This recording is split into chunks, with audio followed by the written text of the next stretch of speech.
लोग इसके सबसे पहले 4 कोड ब्लॉक्स को गौर से समझेंगे। सबसे पहले हम लोग समझते हैं कि इवेंट्स होता क्या है।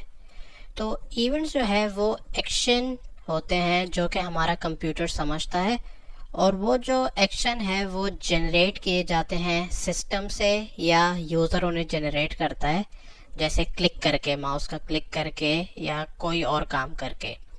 और जब कोई इवेंट ट्रिगर होता है तो हमारा कंप्यूटर उसके रिस्पॉन्स में कुछ ना कुछ कोड चला सकता है। तो लेट्स से अगर मैं अपना माउस क्लिक करता हूँ और मैं चाहता हूँ मेरे माउस क्लिक करने पे मेरी स्क्रीन पे कुछ मैसेज आ जाए, तो बेसिकली जो हमारा कंप्यूटर है वो उस इवेंट को या उस एक्शन को रिस्पॉन्स दे रहा है। तो अगर हमने ये बेसिक समझ लिया तो सबसे पहले हम लोग अपना when green flag click code block को देखते हैं।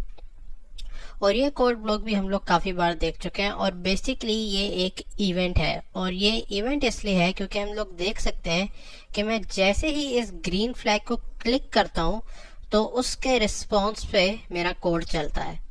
तो लेट्स से अगर मैं लुक्स के उसमें जाता हूँ और यहाँ से हेलो फॉर 2 सेकेंड्स इसके नीचे ड्रैग करता हूँ, तो हम लोग ये देखेंगे कि जब मैं इसको क्लिक करूँगा, इस इवेंट को क्लिक करूँगा, तो उसके रिस्पॉन्स में मेरा ये से हेलो का कोड चलेगा। तो अब हम इसे ट्राई करते हैं। तो हम देख सकते हैं जैसे ही मैंने ये इवेंट को ट्रिगर किया तो मेरा ये कोड चला। इसी तरह हम लोग एक और इवेंट देखते हैं जो कि है व्हेन की प्रेस्ड। अब अगर मैं व्हेन की प्रेस्ड को देखूं तो और इस एरो को क्लिक करूं तो इसमें मेरे पास बहुत ऑप्शन है। मैं अपने कीबोर्ड का कोई भी जो कीज है उसे प्रेस करके कोई इवेंट चला सकता हूँ। लेट्स से अगर मैं अप एरो का इवेंट ट्रिगर करूँ तो लेट्स से मेरा जो स्प्राइट है वो ऊपर की तरफ जाना चाहिए। अगर लेट्स से मैं डाउन एरो को क्लिक करूँ तो मेरा स्प्राइट नीचे जाना चाहिए।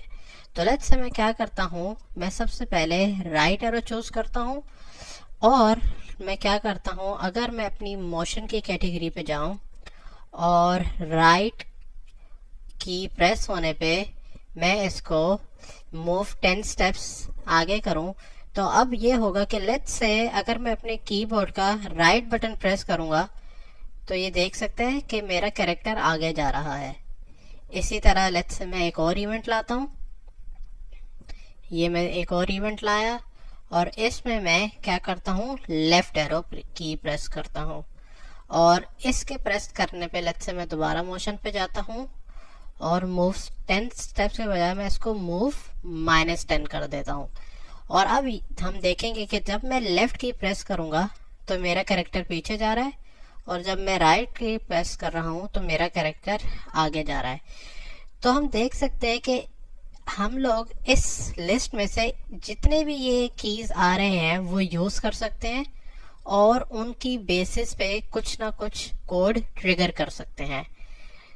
तो ये हमारा इवेंट है जो येलो में है कोड ब्लॉक में, और ये जो ब्लू में इस टाइम है ये बेसिकली हमारे इवेंट का रिएक्शन है।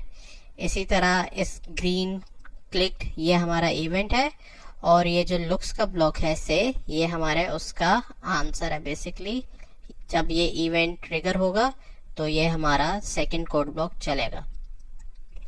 अब हम लोग अपना अगला इवेंट देखते हैं जो कि है व्हेन दिस स्प्राइट क्लिक।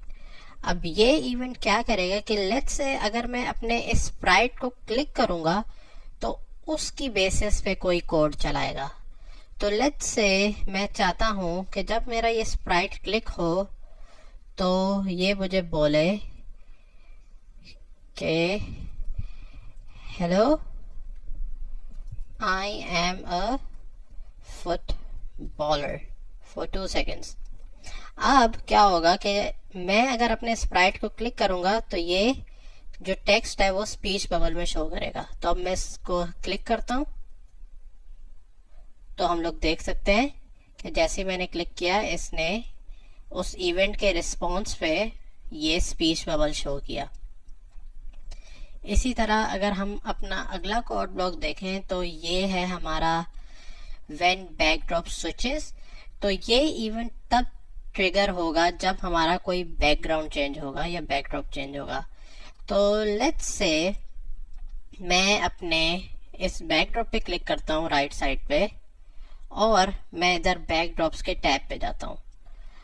अब हम देख सकते हैं कि हमारे पास इसमें 3 बैकड्रॉप है, पर मैं क्या करता हूँ, इन दोनों बैकड्रॉप्स को डिलीट कर देता हूँ सबसे पहले, और मैं एक नया बैकड्रॉप लाता हूँ, लेट्स से ये बेडरूम 1 का।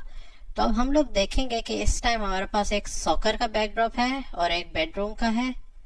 और लेट्स से अगर मैं अपने बेन पे वापस जाता हूँ और अगर अब मैं यहाँ पे Ben backdrop switches two bedroom 1 करूँ तो क्या होना चाहिए, ये हमारा स्प्राइट बोले टाइम टू स्लीप।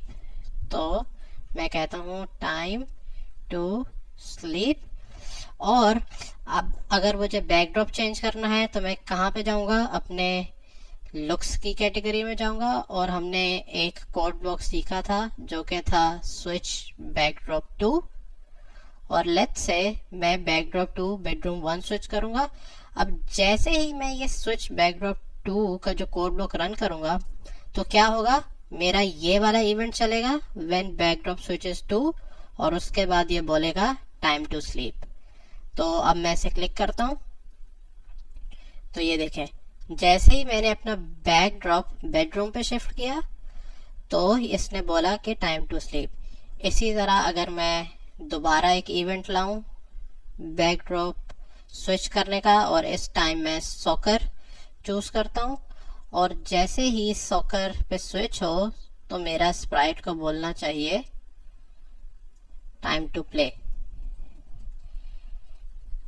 तो अगर अब मैं इस बेडरूम 1 के बजाय सॉकर 2 चूज करता हूं और अगर अब मैं इसे रन करूंगा तो हम देख सकते हैं कि ये कह रहा है टाइम टू प्ले। इसी तरह ये जितने भी इवेंट्स हैं ये बेसिकली हमारे एक्शन होते हैं, और उन एक्शन की बेसिस पे हम लोग बहुत सारे कोड चला सकते हैं। तो आज के ट्यूटोरियल में हमने फर्स्ट 4 कोड ब्लॉक्स को देखा। नेक्स्ट ट्यूटोरियल में हम लोग अगले 4 कोड ब्लॉक्स को देखेंगे। तो अगर आपको कुछ समझ नहीं आया या आपका कोई सवाल है तो कमेंट करें और इस वीडियो को सब्सक्राइब भी करें। Thank you.